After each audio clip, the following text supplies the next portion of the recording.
This is the shocking video evidence that's left Palestinians living in the West Bank wondering how justice can ever be served against Israeli settlers. The tape shows a settler shooting and wounding 2 Palestinians in Hebron last December. One of the bullets shattered the arm of 68-year-old Abdelhai Abu Saifan, who still has steel pins holding it together 6 months later.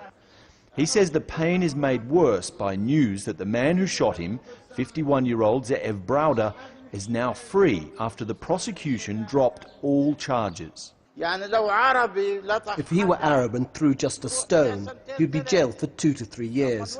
This man shot several people and was set free. This is not justice. The shooting took place right in front of the family's home. There were dozens of witnesses who saw it happen here, in addition to that video evidence.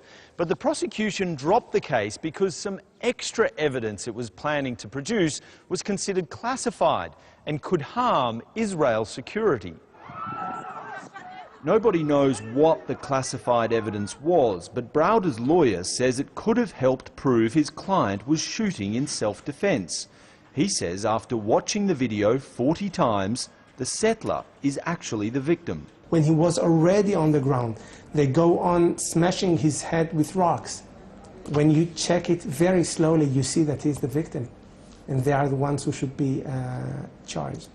The Israeli Justice Ministry refused to discuss why the case was dropped, but the Israeli human rights group who provided the video is outraged. When you see a video tape that includes very clear evidence of a crime with the assailant's face clear and his identity known, it is extremely troubling that even under these circumstances the Israeli law enforcement bodies cannot do their job.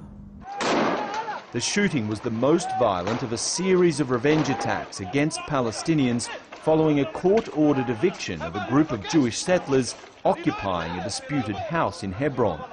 In an unprecedented move, the Israeli government has now offered 50 Palestinian families around $1,200 each as compensation for the damages caused. But the families say the offer is a joke, and their lawyers will seek a civil suit against the Israeli army over why it failed to protect them in the first place. Dan Nolan, Al Jazeera, Hebron in the occupied West Bank.